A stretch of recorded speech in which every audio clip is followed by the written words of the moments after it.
masih berpikir lagi, itu belum menjadi akhlak. Nah, jadi kita lakukan ini melalui proses puasa Ramadan, puasa sunat, pembiasaan diri. Allah bisa karena biasa. Kalau udah terbiasa kita spontan aja ngasih, nolong orang tak pikir-pikir lagi. Itu namanya ahsanuhum khuluqan. Siapa yang paling baik sempurna imannya, akmalul mu'minina imanah, ahsanuhum khuluqan, yang paling baik akhlaknya. Kenapa tidak disebut khairukum khuluqan? Karena ahsan artinya membalas lebih. Ahsan, ahsana yuhsinu ihsan, membalas lebih. Saya datang ke rumah bapak, bapak kasih saya teh manis. Waktu bapak ke rumah saya kasih teh tarik. Itu namanya ahsan. Kenapa? Karena teh tarik pakai susu, air panas, gula, teh. Saya kasih 4, air panas, gula, teh, susu. Bapak pun membalas saya pas saya datang, bapak kasih kopi susu. Karena kopi lebih mahal dari teh. Tengok-tengok kopinya juga. Waktu bapak balik umroh, bapak kasih saya air zam-zam sebotol. Pas pulang saya balas 1 botol besar. Itu namanya ahsan. Maka disebut kita membuat baik ini dasarnya adalah ahsan, lebih baik, lebih baik. Sedangkan khair artinya adalah status sosial. Bapak membalas baik dia membalas baik bapak, namanya ahsana yuhsinu ihsan. Adapun di antara kita ini siapa yang paling baik, maka disebut khair. Huwa khairun nas, dia orang paling baik. Itu maka dipakai, yang satu pakai ahsana, yang satu pakai khair. Akmalul mu'minina imanan, orang yang paling sempurna di antara kita ini iman, ahsanuhum khuluqan, orang yang mampu membalas buat baik orang lebih baik. Khiyarukum, orang yang paling baik di antara kamu. Bahasa Indonesia tadi karena miskin, apa pun baik. Hasan, jayyid, thayyib, khair, ma'ruf, birru, baik. Pokoknya baik. Nah, dalam bahasa Arab banyak baik.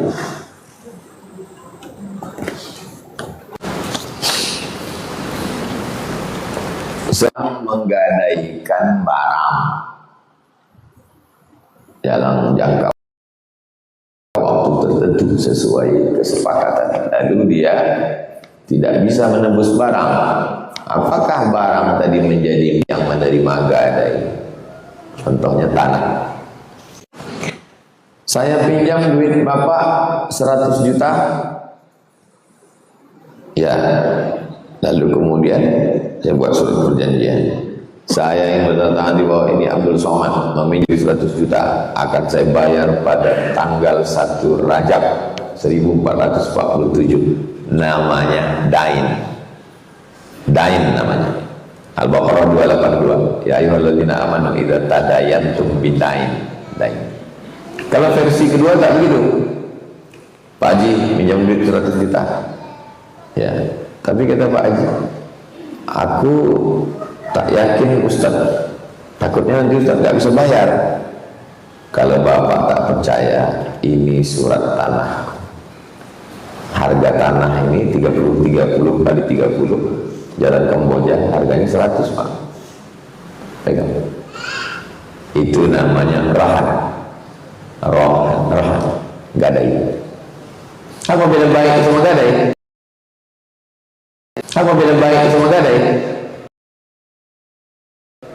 Dain utang sampai tanggal bayar, gadai sampai tanggal bayar. Tak bayar maka berpindahlah hak milik tanah dari saya ke yang saya pinjami duit, maka tanah ini langsung menjadi hak milik dia.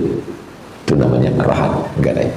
Pertanyaannya, seorang menggadaikan barang dalam jangka waktu tertentu, ya, nanti sampai tanggal 1 Oktober 2025. sebagai kesepakatan. Dia tak bisa menebus barang. Apakah barang gadainya tadi menjadi milik yang menerima gadai? Ya. Sampai tanggal 1 Oktober 2025 tak bisa dibayar, maka barang yang dijadikan jaminan tadi menjadi hak milik si pemilik harta, dan dia tidak bisa menuntut lagi. Jadi tidak dapat dua kali.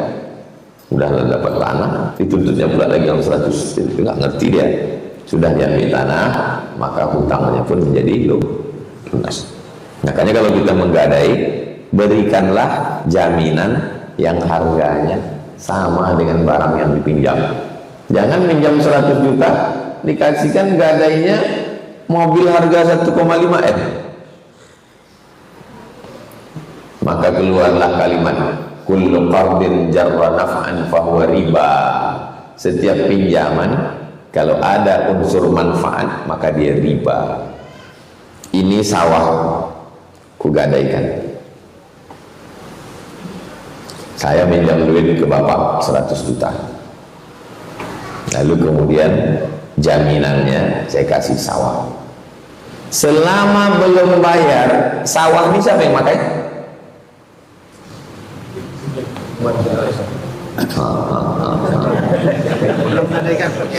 Saya pinjam duit 100 juta. Lalu sebagai jaminan ini sawah 1 hamparan. Kapan Ustaz bayar? 1 Oktober. Wah, ini hujan lebat ini. Bagus kita buat kolam ikan. Lalu kemudian antum buat kolam. Antum panen. Kullu qardin jarra naf'an fahuwa riba. Kalau antum ambil manfaat dari tanah tadi maka riba. Suratnya antum pegang, tapi pemanfaatan tanah tetap saya pemilik tanah. Antum cuma pegang surat saja. Sampai 1 Oktober tengok aja lah tanah. Begitu 2 Oktober, barulah hak milik. Kullu qardin jarra naf'an fahuwa riba. Dalam kitab Ar-Risalah Al-Qushairiyah, saya minjam uang ke antum. Waktu saya bertamu ke rumah antum, saya pinjam uang ke antum, ya kan?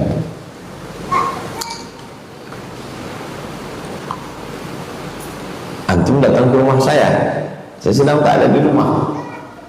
Lalu antum tegak di depan panas matahari. Datang orang lain menengok. Kenapa tak masuk ke rumah? Ustaz itu tak ada di rumah. Segan aku masuk ke rumah. Benaunglah di bawah pokok kayu. Kan ada pokok kayu. Kenapa tak benaung di bawah pokok kayu? Kata dia, saya tak mau menaung di bawah pokok kayu. Kenapa? Kullu qardin jarra naf'an fahuwa riba. Setiap pinjaman kalau mengambil manfaat maka baca Risalah Al-Qushairiyah. Mengambil manfaat benaung di bawah pokok kayunya pun riba. Apa yang dilakukan orang sekarang? Pinjam aku duit, aku kasih, tapi motor kau sama ya.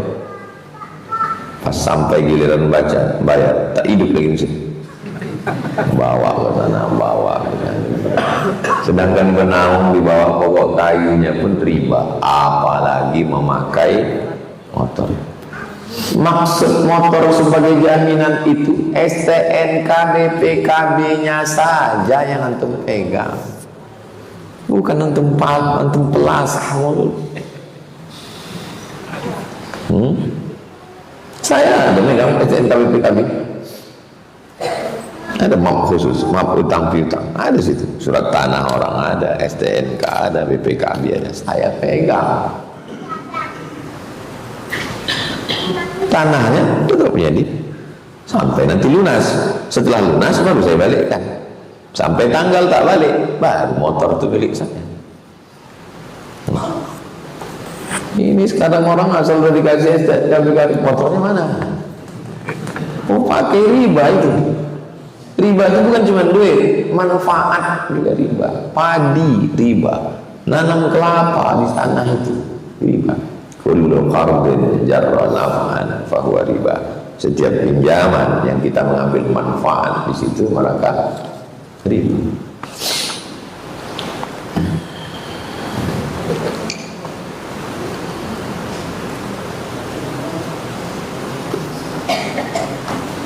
Saya ingin menguatkan analisis takhrij. Terdapat satu riwayat kalau hafalannya pada Hijaz, pada Syam tetap riwayatan, setelahnya banyak dinilai takdir.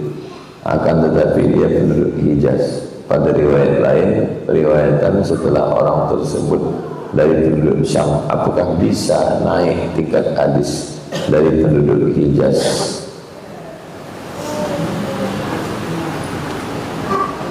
Saya ingin menguatkan analisis takhrij.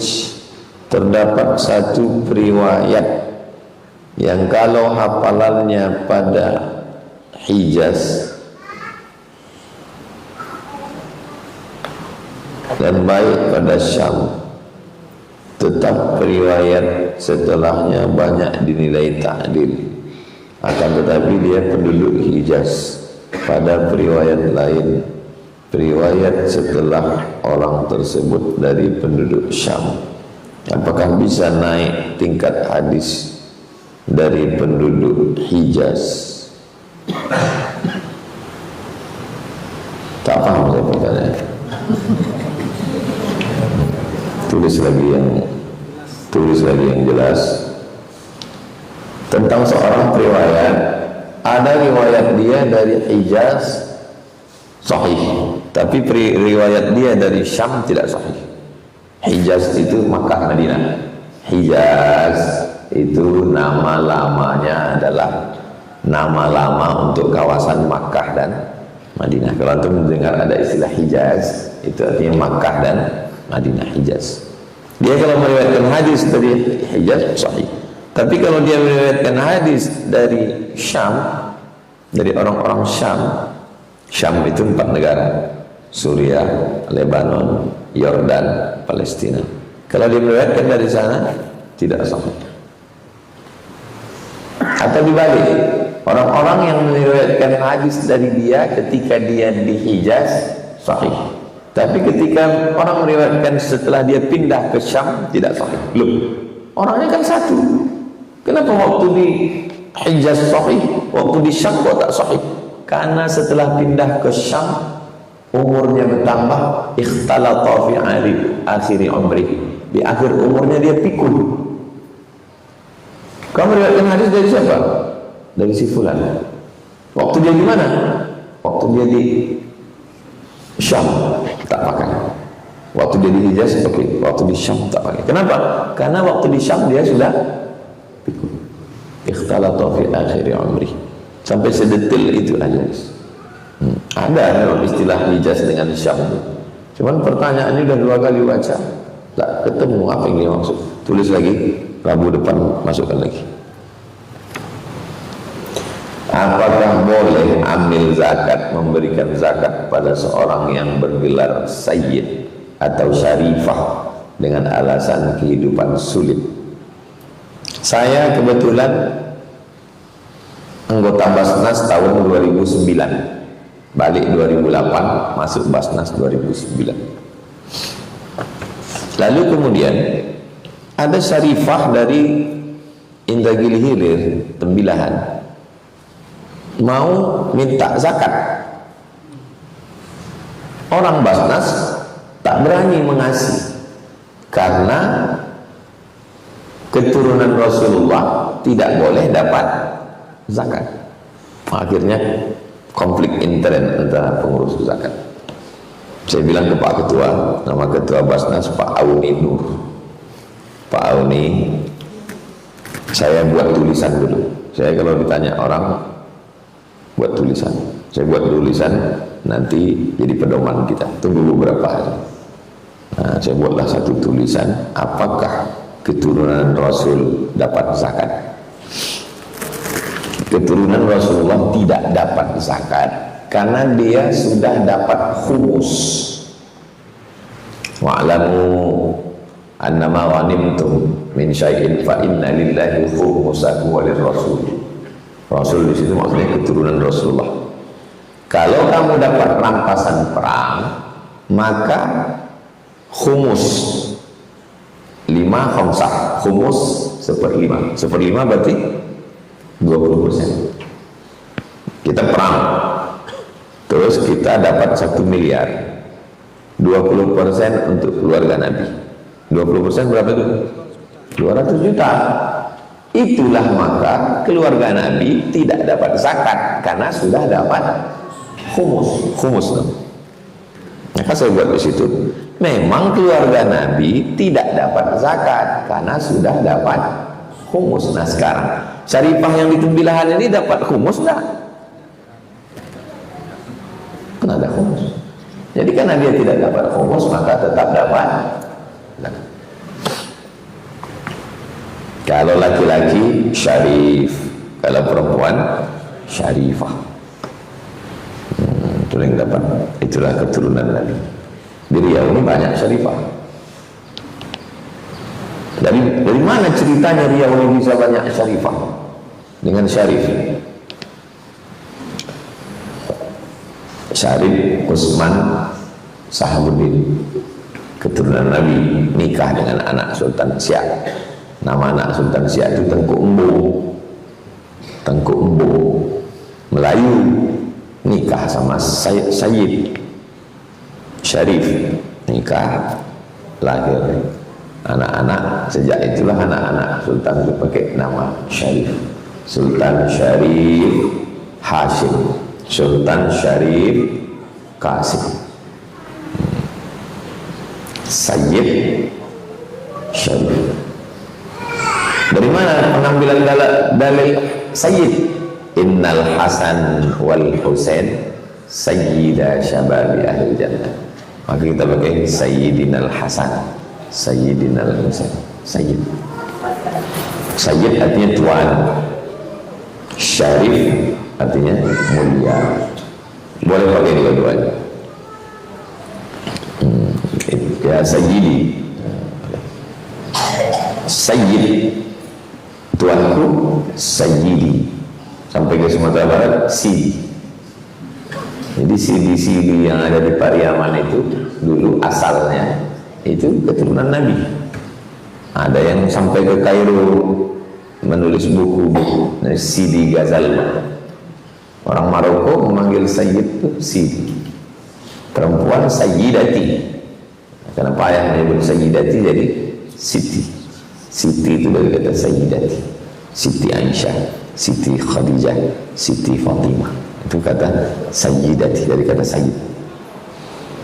Sayyid, Syarif, Habib. Dari mana datang Habib? Orang pertama yang dipanggil Habib ini adalah Habib Abdurrahman dari Yaman. Habib artinya dua arti Habib, dicinta dan mencinta. Dia mencintai kita dan kita mencintai dia, maka dia disebut dengan Habib. Nah, lafaz yang umum di Mesir, di Irak, di Hijaz itu Sayyid dengan Syarif. Habib hanya di Yaman saja. Nah, maka yang keturunan Nabi di Mesir tidak dipanggil Habib. Habib itu hanya yang dari Yaman saja. Al-Haddad, Al-Jufri, As-Saqaf bin Syekh Abu Bakar itu hanya Yaman. Adapun Mesir tidak pakai marga-marga itu karena keturunan Nabi ini menyebar ke seluruh negeri. Kalau Maroko Al-Hasani, Maroko itu rata-rata Al-Hasani, keturunan Hasan. Termasuklah yang membacakan Sahih Bukhari dengan kita Sayyid Abdul Mun'im bin Abdul Aziz bin Siddiq Al-Hasan. Hasan, keturunan Sayyidina Al-Hasan. Bagaimana cara agar kita selalu istiqomah dan semangat dalam belajar? Belajar ini semangat terus. Kalau saya dulu semangat belajar tuh karena dapat beasiswa. Beasiswa saya 162 pon. Jadi saya semangat belajar karena ada beasiswa itu. Kalau saya tidak lulus mata kuliah 3, berarti saya tinggal kelas, mata kuliahnya 14. Kalau tak lulus 3, kalau tak lulus 3, berarti beasiswa saya potong 25%. Kalau tak lulus semua, potong 50%. Tak lulus 3 tahun, tak naik-naik, DO, diusir dari Azhar. Itu yang buat saya semangat. Kenapa mahasiswa sekarang kurang semangat? Karena yang ngasih duit emak ayahnya. Mau lulus tak lulus, tetap kasih kebun sawit. Itulah yang buat tak semangat itu. Kita ini semangat ini harus ada 2. Pertama, reward, ada hadiah. Kedua, punishment, ada hukuman. Islam itu pendidikannya gitu, ada reward, ada hukuman. Kalau berhasil, ini hadiahnya. Kalau gagal, cabut. Alladzina amanu wa amilus salihati ulaika ashabul jannah, masuk surga. Walladzina kafaru wa kadzdzabu bi ayatina ulaika ashabun nar, masuk neraka. Jadi kalau tidak ada reward, tidak ada punishment, tak semangat. Jadi antum kalau mau semangat, kasih tahu sama orang tua, "Mak, aku semester ini jangan kirim duit. Kalau IP ku nanti 4, kirim duit.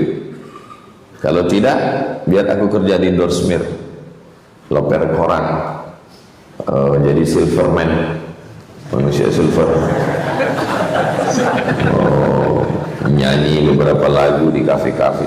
Coba 1 semester tak usah kirim duit, insya Allah semangat untuk belajar. Masuk pagi jam 8, keluar jam 4 sore, habis itu jadi security malam. Coba 1 semester pakai duit sendiri, itu semangat. Coba, kalau tak semangat juga baru datang ke saya lagi. Apa hukumnya berangkat umroh bayar DP, sisanya dicicil pembiayaan syariah? Semua produk bank syariah, BRK syariah, Bank Riau Kepri syariah, BSI, itu produknya itu dikeluarkan oleh DSN, Dewan Syariah Nasional.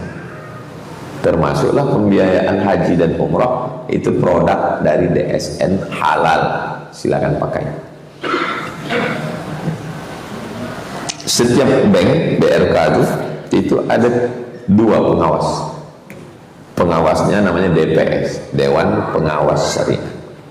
Yang mengeluarkan produk namanya DSN. Pelaksananya namanya Bank Syariah. Pengawasnya namanya DPS, Dewan Pengawas Syariah. Kalau bank macam-macam, kena skor. Dewan Pengawas ada 2 orang, 5 tahun sekali ganti. Gubernur yang menetapkan.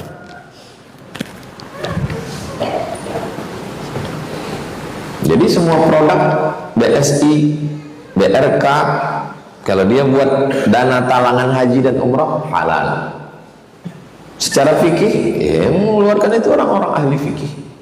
Utang itu terbagi 2. Utang terbagi 2. Yang pertama, mayurja ada hutang yang ada pembayarnya. Ya hutang yang ada pembayarnya. Yang kedua, malayurja ada yang tak ada pembayarnya. Utang yang ada pembayarnya boleh. Saya mau akikah anak saya bulan April. Saya mau akikah anak saya sekarang. Lalu saya pinjam duit. Pak, pinjam duit 3 juta, aku mau beli kambing. Ustaz bayar? Insya Allah nanti padiku panen bulan April. Boleh. Karena ada pembayaran. Yang tak boleh itu pinjam aku kambing 3 juta. Pembayarnya kuserahkan kepada Allah. Itu tak bisa.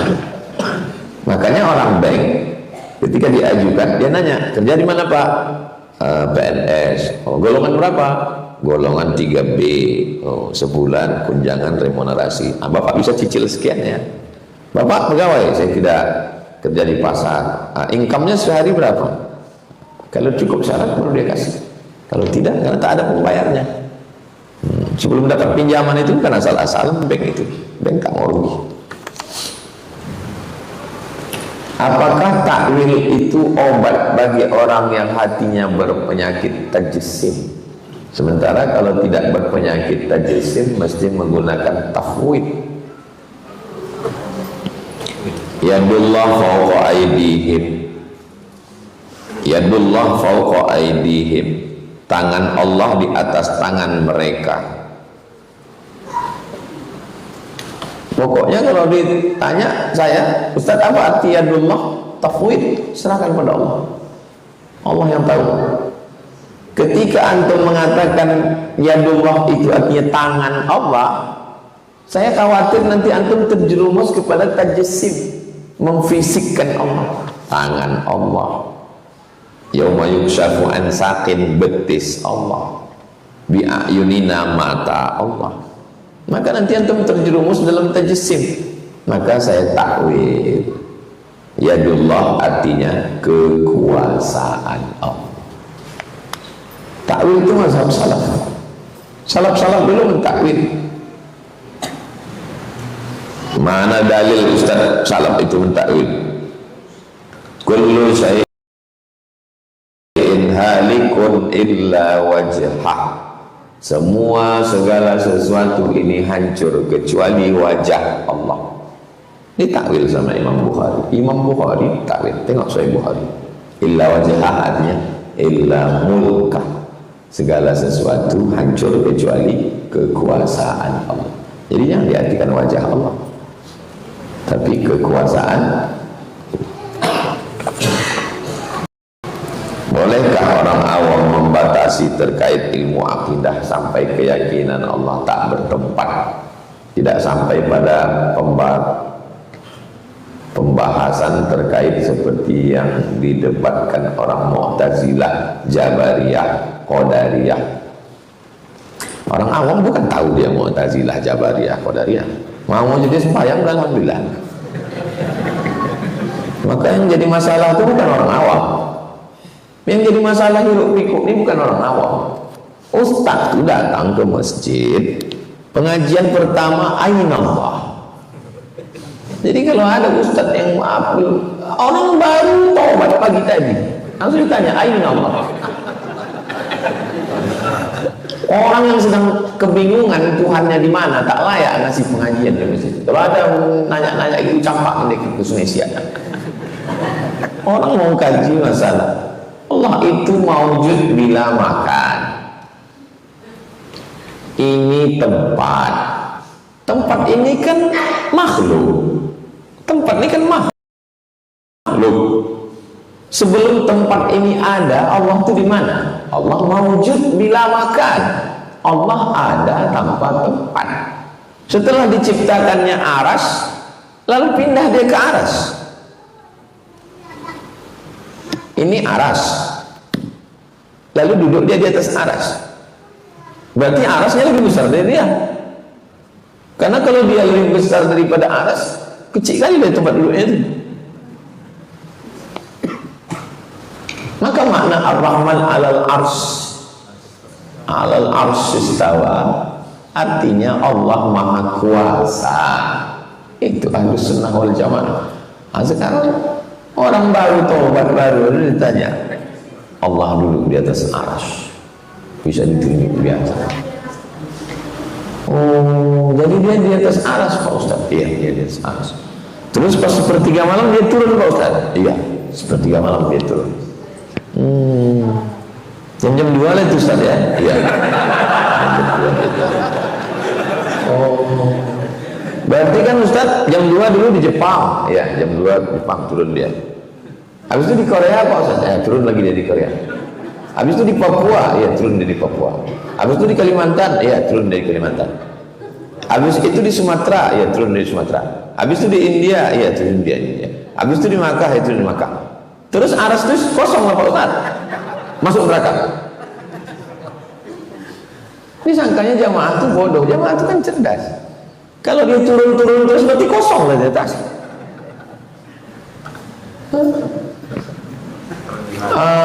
Dunia kan bulat Ustaz. Dunia kan bulat, ya, bulat. Terus orang yang tinggal di kutub utara, arasnya di sini Pak Ustaz ya. Yang tinggal di kutub selatan, Mana arasnya Ustaz? Jangan kaji masalahnya. Jangan kaji. Padahal dia yang mancing dari awal. Kan? Makanya yang paling selamat tafwid. Serahkan kepada Allah. Kalau mau juga membahas takwil. Takwil artinya mengalihkan dari lafaz hakiki kepada lafaz majazi, kiasan. Bapak Abdul Wahid duduk di atas singgasana Gubernur Riau. Apakah duduk dia di situ terus? Tidak. Apa makna duduk di situ? Berkuasa. Itu makna duduk. Kenapa dulu sahabat tidak pernah mempermasalahkan itu? Karena mereka tahu maknanya. Mereka tahu maknanya, sehingga mereka tidak membahasnya. Zaman-zaman Buya Hamka, ada laki-laki dengan perempuan jatuh cinta. Sudah dikasih duit, kasih songket, kasih lempuk durian, kasih baju. Tiba-tiba perempuan itu pergi meninggalkan. Lalu kemudian apa kata laki-laki?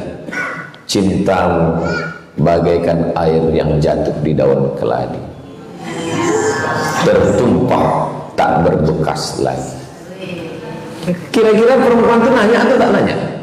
Tidak, karena dia paham. Kalau sekarang itu kalian cakapkan, sekarang kalian orang Riau, orang Melayu, ada perempuan dari Jawa jatuh cinta, bisa tinggalkannya, terus kalian WA, cintamu bagaikan air yang jatuh di daun keladi.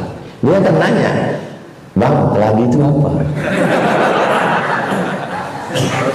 Karena mereka tahunya talas. Dan berapa banyak orang tak tahu daun keladi? Kenapa dipermasalahkan? Karena lafaz itu tidak biasa dipakai. Paham? Tak biasa dipakai. Aku nanti mau ke rumah kau. Jauh rumah kau dari stasiun. Alah, sebatang rokok sampailah. Udah selesai. Karena dia paham makna sebatang itu artinya tak jauh. Itu aja. Tapi untuk orang-orang anak zaman sekarang yang sudah biasa pakai Google Map, tak nyambung dia maksudnya. Jauh dari terminal.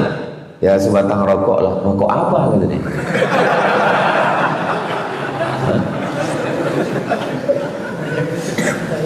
Kenapa menjadi pertanyaan? Karena kalimat-kalimat begitu sudah tidak biasa lagi dipakai.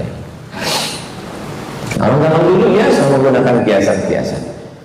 Sabar mau menunggu adik selesai mengaji, kata si perempuan. Apa kata laki-laki? Ku nanti kau 1000 tahun lamanya. Apa makna kalimat 1000 tahun lamanya? Ku tunggu kau, maksudnya lama. Itu maksudnya lama. Sekarang kalau ada perempuan bilang, Bang, aku sekarang semester 6 mau ngajukan judul, setahun lagi baru tamat. Sanggup abang nunggu aku setahun ini? Ku nanti kau 1000 tahun lamanya. Hidup kau sampai 1000 tahun. 40 tahun aja kau udah batu. Karena kalimat-kalimat begitu tidak lazim lagi dipakai. Makanya kalimat Ar-Rahman 'alal 'arsy istawa, yauma yukshafu an saqin. Yauma yukshafu an saqin. Pada hari itu betis Tuhan disingkapkan. Itu ditakwil sama Ibnu Abbas. Arti betis Tuhan disingkapkan artinya huru hara hari kiamat. Bukan Tuhan menyingkapkan betisnya.